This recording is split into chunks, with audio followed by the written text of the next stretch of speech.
ఆయన ఆ ప్రభుత్వంలో ప్రభుత్వం పనిచేశారు. రాష్ట్ర పరిపాలన అమరావతి నుంచే చేశారు.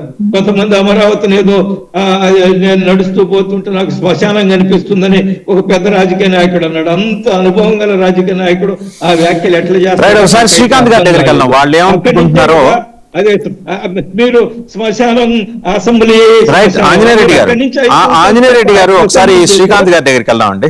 శ్రీకాంత్ గారు సో ఇదండి ఇప్పటి వరకు మీరు చేసిన విధ్వంసం అండ్ మీకున్న కంగారు, మీకున్న తడబాటు, మీకున్న తొట్టుబాటు అన్ని కనిపించినాయి. ఏది కాసేపు మేమే తెచ్చామంటారు, కాసేపు ఏది ఒక డబ్బాలాగా ఉంటుంది, అక్కడ 10 మందికి ఉద్యోగాలు ఇస్తామంటారు.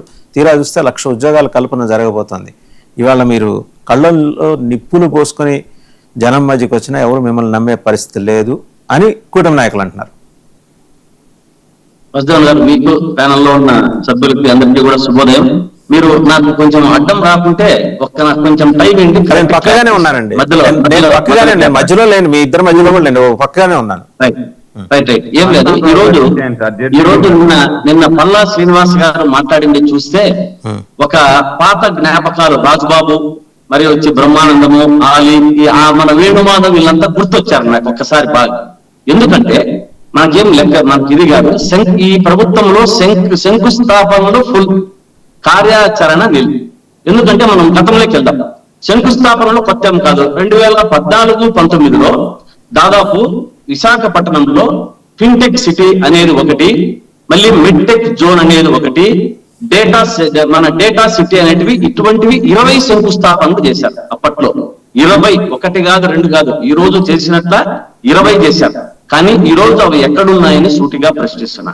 అదేవిధంగా ఈ గూగుల్ ప్రాజెక్టు 2028కి పూర్తి అవుతుంది అంటున్నారు. అమరావతి కూడా 2028కి పూర్తి అంటున్నారు. వీళ్ళ భ్రమ, దాంట్లో భ్రమలో ఉన్నారు. కానీ వస్తే మంచిదే, నేనేం కాదన్ను, కానీ వీళ్ళు భ్రమలో ఉన్నారు కాదు అని చెప్తారు. 2016లో మన అదాని డేటా సెంటర్ కి శంకుస్థాపన చేస్తే ఈ రోజు 2026 అంటే ఎన్నేళ్ళైంది? 10 ఏళ్ళైంది. ఇంతవరకు కూడా పూర్తి కాలేదు. ఎక్కడ ఉంది అని ప్రశ్నిస్తున్నా. అదేవిధంగా ఇది మామూలు దీన్ని ఏమంటారంటే, దీన్ని అదే సినిమా కొత్త పోస్టర్ వేసినారు. 2016లో వేసిన సినిమాకి మళ్ళీ ఈరోజు కొత్త పోస్టర్ తగిలించి నిన్న చెప్పారు. గ్లోబల్ హబ్ అనేది ఒక బిల్డింగ్ కడితే రాదు వసుదేవన్ గారు, అది ఒక ఎకో సిస్టమ్ కావాలి దీనికంతా కూడా. ఆ ఎకో సిస్టమ్ లో వీళ్ళు మిస్ అవుతున్నారు. అదేవిధంగా 1,00,000 ఉద్యోగాలు అంటున్నారు. ఎలా సాధ్యం అనేది బాగా మీకు క్లారిటీకి చెప్తాయి కదా. 601 ఎకరాలలో డేటా సెంటర్ కు 1,00,000 ఉద్యోగాలు, ఇది సాధ్యమేనా? ఒక డేటా సెంటర్ అంటే ఇది ఆటోమేటెడ్ 1 గిగా డేటా సెంటర్ కు డైరెక్ట్ గా ఉద్యోగాలు వస్తే 2,000 నుంచి 3,000 వరకు ఉద్యోగాలు అంటే అక్కడ అయిపోయి. ఇప్పుడు మనం ఉన్నటువంటి చంద్రబాబు నాయుడు గారు నిర్మించినటువంటి హైదరాబాద్ లో ఇప్పుడు గూగుల్ క్యాంపస్ లో 10,000 మంది మాత్రమే ఉద్యోగాలు పనిచేస్తున్నారు. అంటే వారు నిర్మించినటువంటి దీంట్లో ఇక్కడ అంటే వారు చెప్తూ ఉంటారు కదా వారు నిర్మించారని.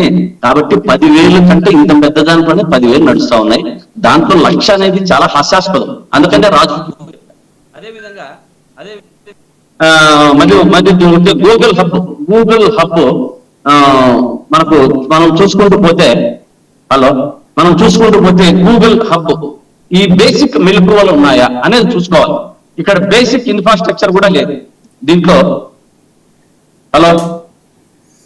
శ్రీకాంత్ గారు ఏదో కాల్ డిస్ట్రప్షన్ వస్తున్నట్టు శ్రీకాంత్ గారు ఏదో కాల్ డిస్ట్రప్షన్ ఉంది, ఒక మాట చెక్ చేసుకోండి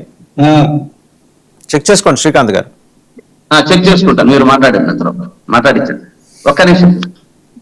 అదే అక్కడ ఆన్ చేయండి, వీడియో ఆగింది. రైట్ శ్రీకాంత్ గారు, మళ్ళీ మీ దగ్గరకు వస్తాను. ఈ లోపల మీరు చెక్ చేసుకోండి. సరే ఇబ్బంది పడదు. ఇది దీంట్లో 1,00,000 ఉద్యోగాలు మన గూగుల్ సెంటర్ లోనే. మరి 1,00,000 ఉద్యోగాలు అంటారు. ఇక్కడ అంకెలు పెంచితే అభివృద్ధి కాదు వాసుదేవన్ గారు. ఇక్కడ అంకెలు పెంచి గారిడీ చేస్తున్నారు. అసలు మనకు ముందుగా మీరు అర్థం చేసుకోవాల్సింది ఏంటంటే, ఒక్క నిమిషం మీరే మాట్లాడండి.